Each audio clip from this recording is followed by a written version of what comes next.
नमस्कार. जालना जिल्हा आणि परिसरातील प्रत्येक महत्त्वाच्या घडामोडी, ताज्या बातम्या आणि जनतेच्या प्रश्नांना वाचा फोडणारे जालना जनता सेवा न्यूजमध्ये आपले स्वागत आहे.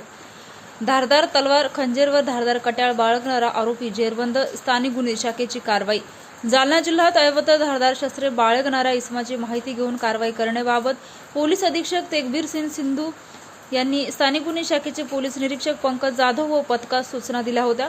पोलीस निरीक्षक पंकज जाधव, स्थानिक गुन्हे शाखा जालना यांनी स्थानिक गुन्हे शाखेचे पथक तयार करून कारवाई करण्याबाबत मार्गदर्शन केलं होतं.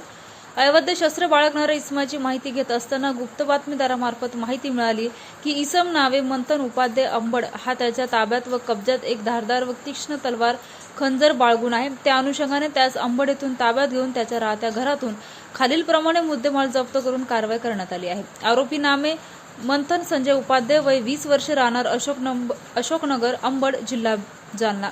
जप्त मुद्देमाल 4000 रुपये किमतीची एक धारदार व तीक्ष्ण तलवार, एक खंजर व एक धारदार कट्यार जप्त.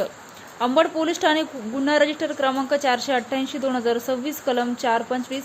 कारवाई करणारे अधिकारी व अंमलदार. सदरची कारवाई पोलीस अधीक्षक तेगबीर सिंग सिंधू, अप्पर पोलीस अधीक्षक विक्रम साळी, उपविभागीय पोलीस अधिकारी उपविभाग अंबड सिद्धेश्वर धुमाळ यांच्या मार्गदर्शनाखाली स्थानिक गुन्हे शाखेचे पोलीस निरीक्षक पंकज जाधव, सचिन खामगोळ, पोलीस उपनिरीक्षक राजेंद्र वाघ व पोलीस अंमलदार गोपाल गोश्रिक, लक्ष्मीकांत आडेप, सागर भाविस्कर, दत्ता वाघुंडे, देवीदास भोजने, भावगत खरात सर्व स्थानिक गुन्हा शाखा जालना यांनी व महिला अंमलदार अलका केंद्रे, अंबड पोलीस ठाणे यांनी केली आहे.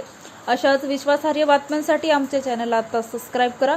इंस्टाग्राम आणि फेसबुकवर फॉलो करायला विसरू नका.